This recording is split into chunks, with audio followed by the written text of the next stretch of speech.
Hello, hi everyone. I hope you all are well at your home and may divine bless us all. My dear friends, my dear master, you welcome you all into we group of healing और हम कर रहे हैं ओशो की series ध्यान सूत्र और हम आज पहुँचे हैं हमारे अगले अध्याय जिसका कि नाम है सम्यक रूपांतरण के सूत्र। तो ये एक्चुअली ये जो अध्याय है इसमें ओशो से कुछ क्वेश्चन आंसर जो थे वो पूछे थे और एक्चुअली ये जो सारे क्वेश्चंस हैं ये डेफिनेटली हमारे भी क्वेश्चंस हैं। तो चलिए स्टार्ट करते हैं बिना किसी देरी के। तो पहला प्रश्न जो उनसे पूछा गया वो कहा गया ओशो से पूछा गया कि वैज्ञानिक युग में धर्म का क्या स्थान है और धर्म का राष्ट्रीय और सामाजिक जीवन में क्या उपयोग है।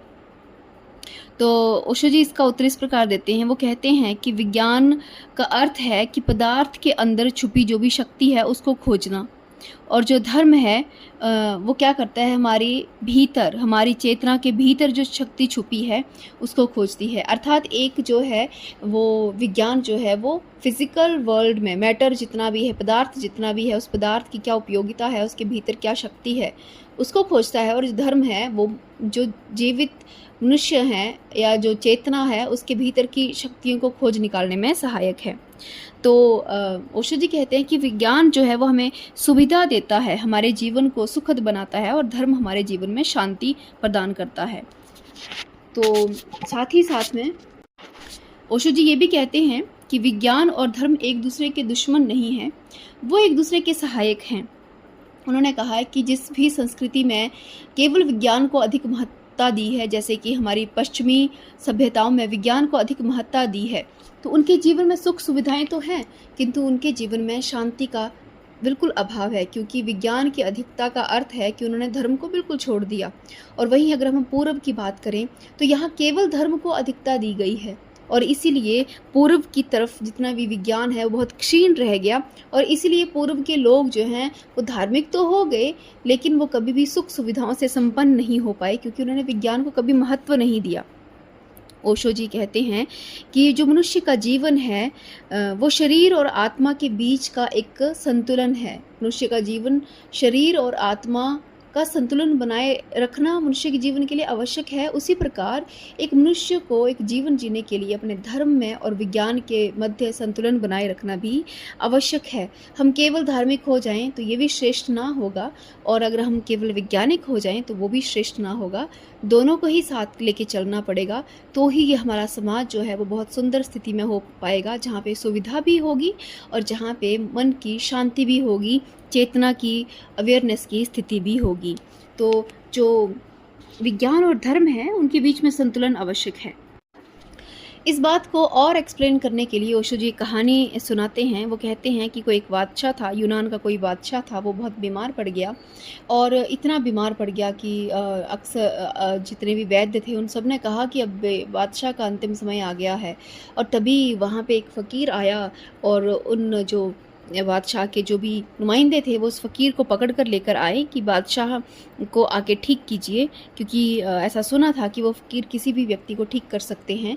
तो फ़कीर आते हैं और बहुत ज़ोर से हंसते हैं बादशाह को देखकर। वो कहते हैं कि बीमारी बहुत छोटी है और इसका इलाज भी बहुत सरल है। इसका इलाज केवल एक है कि आप राज्य में से, पूरे राज्य में से जो भी व्यक्ति बिल्कुल शांत चित्त का होगा, यदि उसका एक कोट ले आया जाए और बादशाह को पहना दिया जाए तो बादशाह की जान बच सकती है। केवल यही एक उपाय है। तो सभी जो भी नुमाइंदे थे बादशाह के, उनको लगा ये तो बहुत आसान सा उपाय है। तो वो निकल पड़ते हैं और वो घर घर जाते हैं। तो सब लोग कहते हैं कि देखिए, हम अपना कोट तो देने को तैयार हैं लेकिन हमारे पास शांति नहीं है, क्योंकि वो राज्य बहुत सुविधा संपन्न था। तो प्रत्येक के घर में बादशाह के नुमाइंदे जाते हैं तो सबके घर में एक ही शब्द सुनने को मिलता है कि हमारे पास सुख सुविधा तो बहुत है लेकिन शांति नहीं है, इसलिए हम अपना कोट नहीं दे सकते।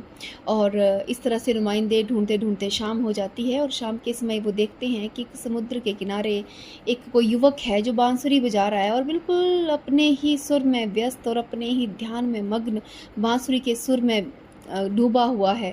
तो वो लोग सोचते हैं कि चलो इससे पूछ लेते हैं, और वो जाते हैं उस व्यक्ति के पास और वो कहते हैं कि यदि तुम शांत चित्त हो तो अपना कोट मुझे प्रदान करो।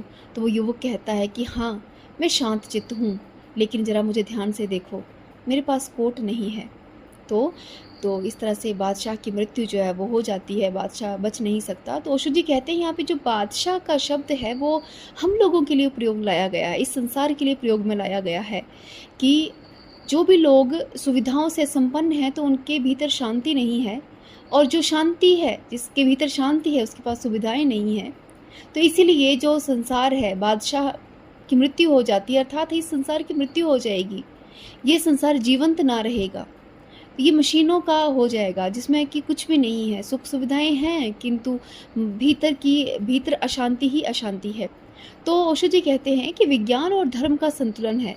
अगर धर्म आपको दरिद्र बना दे, जैसे कि हमारे पूर्व के देशों में हुआ है, धर्म को अधिक महत्ता देने के कारण हम सब लोग दरिद्र रह गए, क्योंकि हमारे लिए सुख सुविधाएं क्या थी, गौण थी, हमारे लिए उनकी कोई उपयोगिता नहीं थी और हमने सुख सुविधाओं को छोड़ दिया। तो ओशो जी कहते हैं, किंतु यहाँ पे ध्यान देने योग्य एक बात है कि यदि आपको धर्म और विज्ञान में से किसी एक को चुनना हो तो निश्चित ही हमें धर्म को चुनना चाहिए। धर्म और विज्ञान में यदि आपको चुनाव करना पड़े तो निश्चित धर्म को चुनिए। लेकिन एक मनुष्य का जीवन तभी सक्सेसफुल है, या हम कह सकते हैं कि तभी मनुष्य का जीवन सच में एक जीवन है यदि हम विज्ञान और धर्म के बीच में संतुलन बना के चलते हैं। तो इस तरह से उन्होंने इस व्यक्ति के प्रश्न का उत्तर दिया। अब हम बढ़ते हैं दूसरे प्रश्न की ओर। एक दूसरे व्यक्ति ने प्रश्न पूछा ओशो जी से कि ओशो, ध्यान साधना में, मतलब जो हम साधना करते हैं उसमें ध्यान किसका करना है? देखिए मास्टर, ये कितना सुंदर प्रश्न पूछा, और अक्सर ये हम लोगों के भीतर भी एक वो रहता है कि हम किसका ध्यान करें। सो ओशो जी बहुत सुंदर एक इसका उत्तर देते हैं। वो कहते हैं कि ध्यान का अर्थ हम ये समझते हैं कि हमें किसी का ध्यान करना है, चाहे उसका रूप हो, चाहे उसके गुण हो, लेकिन हमें किसी वस्तु का ध्यान करना है, चाहे वो ईश्वर हो, चाहे कुछ भी हो, लेकिन हमें ध्यान करना है, किसी की आराधना करनी है, किसी को प्रेम करना है। तो ओशो जी यहाँ पे कहते हैं कि प्रेम जो है ना, इसको हम समझ सकते हैं प्रेम से कि प्रेम की दो अवस्थाएं हैं, कि लव एज अ रिलेशनशिप, यानी प्रेम एक संबंध की तरह, और love as a state of mind, यानी प्रेम एक मनोस्थिति की तरह। तो ओशो जी कहते हैं, अगर आपसे पूछा जाए कि आप किससे प्रेम करते हैं और आप कहें कि मैं फलां व्यक्ति से प्रेम करता हूँ, तो वो क्या है? एक रिलेशनशिप हुआ। क्या फलां व्यक्ति से प्रेम करते हैं, अर्थात आप बाकियों से नहीं करते, बाकियों से फिर आप घृणा करते हैं, राइट? तो वो क्या हुआ? एक संबंध हुआ। जब आप एक पर्टिकुलर व्यक्ति से प्रेम करते हैं तो वो क्या हुआ? एक संबंध हुआ। लेकिन जब प्रेम आपकी मनस्थिति बन जाती है या स्टेट ऑफ माइंड बन जाता है, तब आप किसी से घृणा कर ही नहीं सकते। तब आप समस्त संसार से प्रेम करते हैं। तब आपके विचार होते हैं कि आप बस प्रेम करते हैं, उसमें आपका ये नहीं होता कि आप किसी स्पेसिफिक व्यक्ति को प्रेम करते हैं, आप बस प्रेम करते हैं और समस्त संसार से प्रेम करते हैं। और इसको हम कहते हैं love as a state of mind, right? तो ओशो कहते हैं कि ध्यान कभी ऐसा ही है, वो जो हम बैठते हैं पालथी मारकर और हम श्वासों पे ध्यान देते हैं, या फिर हम अपने विचारों पे ध्यान देते हैं, या फिर कुछ लोग अपने मूर्ति पे, इष्ट पे ध्यान देने का प्रयास करते हैं। तो ओशो कहते हैं वो ध्यान नहीं है। ध्यान तो घटित होगा, वो है धारणा। धारणा अर्थात कंसंट्रेशन, या ध्यान की तैयारी, राइट? तो ओशो कहते हैं कि ध्यान में हमें किसी का ध्यान नहीं देना है। किसी एक वस्तु पे अगर हम ध्यान देंगे तो इसका अर्थ हुआ कि बाकी वस्तुएं हमारी क्या होंगी? गिर जाएंगी। जैसे कि प्रेम की बारी में था कि हम एक व्यक्ति से प्रेम करेंगे, अर्थात हम बाकियों से घृणा करते हैं। तो अगर हम किसी एक वस्तु पे ध्यान अपना केंद्रित करेंगे, इसका अर्थात है कि हम बाकियों पे ध्यान नहीं दे रहे, बाकी वस्तु हमारी अवेयरनेस से बाहर चलेगी। तो ओशो कहते हैं ये ध्यान नहीं है, वो केवल धारणा है, कंसंट्रेशन है, राइट? तो वो कहते हैं कि ध्यान का तो अर्थ है कि संपूर्ण जो कुछ भी हमारे पास है उन सब का गिर जाना, जो भी विचार, जो भी धारणाएं, जो भी संकल्प, जो भी हमारे संस्कार हैं, अगर हम उनको सबको छोड़ दें तो जो शेष रह जाएगा उसको हम कहेंगे ध्यान की अवस्था। तो ध्यान एक मनस्थिति है, एक स्टेट ऑफ माइंड है, वो कोई स्पेसिफिक नहीं है। ध्यान हमें किसी वस्तु का नहीं करना है। ध्यान तो एक अवस्था है जो घटित होगी, हमें केवल धारणा करनी है। धारणा अर्थात हमें ध्यान की तैयारी करनी है। या तो हम श्वास पे ध्यान लगा सकते हैं, या हम अपने चक्रों पे ध्यान कर सकते हैं, या विचारों पे ध्यान दे सकते हैं कि कौन सा विचार कब आ रहा है। लेकिन वो ध्यान नहीं है, वो धारणा है। हम केवल फोकस करने का प्रयास कर रहे हैं, और ये धारणा हमें सहायक होती है ध्यान की मनस्थिति तक पहुंचने में। राइट। तो इस तरह से बहुत सुंदर ये इसका आंसर देते हैं। और ओशो जी ये भी यहाँ पे कहते हैं कि अगर हम ध्यान की विधियों का वर्णन करें तो ध्यान में बहुत सारी विधियाँ हैं, जिसमें है अपने इष्ट की मूर्ति पे ध्यान देना या विजुअलाइजेशन करना। तो ओशो कहते हैं कि विजुअलाइजेशन और किसी इष्ट की मूर्ति पे ध्यान देने से भी ज़्यादा अच्छा और गहरा जो ध्यान है, यानी जो धारणा है वो है श्वासों पर ध्यान देना, यानी आनापानासति जो ध्यान है, मेडिटेशन है, या फिर विचारों पर ध्यान केंद्रित करना, या अपने चक्रों पे चक्रा मेडिटेशन करना, वो ज़्यादा बेनिफिटेड है। क्यों?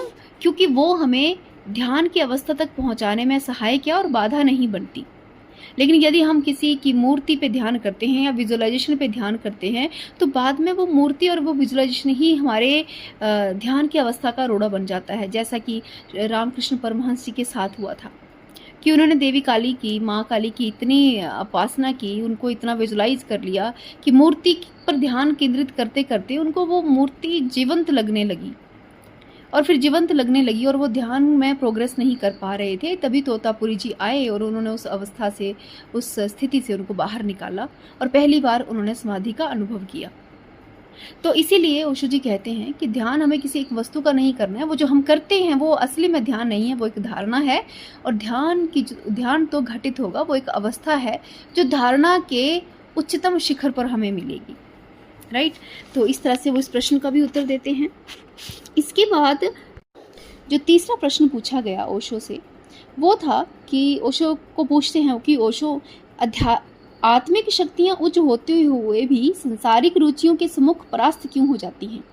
तो वो मित्र का जो प्रश्न था वो इस प्रकार था कि हमारे भीतर जो आत्मिक शक्तियाँ हैं, यानी हमारे भीतर जो आत्मा से संबंधित जो विचार हैं, वो सारे विचार होते हुए भी हम संसार की रुचियों के सामने, जो संसारिक हमारी वृत्तियां हैं, काम, क्रोध, लोभ, मोह, ईर्ष्या, द्वेष, राग और घृणा और लज्जा आदि, उनके सामने हम हार क्यों जाते हैं। तो ओशो जी कहते हैं कि ऐसा कभी नहीं होता कि आपके भीतर यदि आत्मिक वृत्तियां हैं और आप आत्मिक वृत्तियों से मतलब संसारिक वृत्तियां जीत जाएं, ऐसा कभी नहीं होता। यानी आत्मिक वृत्तियां ही हमेशा जीतती हैं, लेकिन हाँ, आत्मिक वृत्तियां सत्य में होनी चाहिए, सचमुच में वो होनी चाहिए। यदि आपको लगता है कि आपके भीतर आत्मिक वृत्तियां हैं और आपको ऐसे भी लगता है कि आपसे संसारिक वृत्तियां जीत रही हैं, तो यकीन मानिए वो आत्मिक वृत्तियां नहीं हैं, वो केवल आत्मिक वृत्तियां होने का भ्रम है। जैसे कि प्रेम, यदि किसी के भीतर प्रेम उतर आए तो वो कभी किसी से घृणा कर ही नहीं सकता। घृणा एक संसारिक वृत्ति है और प्रेम एक आत्मिक वृत्ति है। यदि प्रेम की वो मनस्थिति उतर आए किसी के भीतर तो वो घृणा नहीं कर सकता। तो ओशो जी बड़ा सुंदर कहते हैं कि जहाँ पे अंधकार है तो प्रकाश अगर वहाँ पे उतर आए तो अंधेरा नहीं रहेगा। इसलिए ओशो कहते हैं कि हमें सदैव प्रयास करना चाहिए, हमें आत्मिक वृत्तियों का विकास करें। लोग प्रयास करते हैं कि हम अपनी घृणा को कम करेंगे, हम अपने क्रोध को कम करेंगे, हम अपने द्वेष को कम करेंगे। ओशो कहते हैं उनको कम करने की आवश्यकता नहीं है। यदि आप अपने आत्मिक वृत्तियों का विकास करेंगे तो वो स्वतः ही कम हो जाएंगी। यदि बहुत घना अंधेरा है और आप प्रकाश को लाने का प्रयास करेंगे तो प्रकाश के आते ही स्वतः ही अंधेरा गायब हो जाएगा। यदि आपके भीतर आत्मिक वृत्तियां स्ट्रांग होती जाएंगी तो धीरे धीरे संसारिक वृत्तियां कमज़ोर पड़ती जाएंगी, आपको उनको कमज़ोर नहीं करना पड़ेगा। इसलिए ओशो कहते हैं कि मैं अधिक से अधिक बल देता हूं कि अपने भीतर मैत्री, करुणा, प्रेम इत्यादि वृत्तियों की वृद्धि करें, क्योंकि इन वृत्तियों की वृद्धि से जो संसारिक वृत्तियाँ हैं वो स्वतः ही परास्त हो जाएंगी, आपको प्रयास नहीं करना पड़ेगा। तो हमें सदैव प्रयास करना है अच्छी वृत्तियों को धारण करने का। तो वो कहते हैं कि यदि आपको लगता है कि आपकी वृत्तियां हार रही हैं तो वो केवल आपका भ्रम है कि आपके भीतर वृत्तियां हैं, एक्चुअली में वो वृत्तियां हैं नहीं। वो कहते हैं कि हमने सुन सुन के कई व्यक्तियों को होता है कि बहुत बुक्स पढ़कर, बहुत ज्ञान लेके, सुन के उनको ऐसे लगता है कि उनके भीतर क्या है, आत्मिक वृत्तियाँ उतर आई हैं, लेकिन एक्चुअली में वो आत्मिक वृत्तियाँ नहीं होती। यदि आत्मिक वृत्तियां आएंगी तो संसारिक वृत्तियां उनसे कभी जीत ही नहीं सकती, लेकिन आत्मिक वृत्तियां होनी चाहिए। तो इस 3 प्रश्न के साथ ही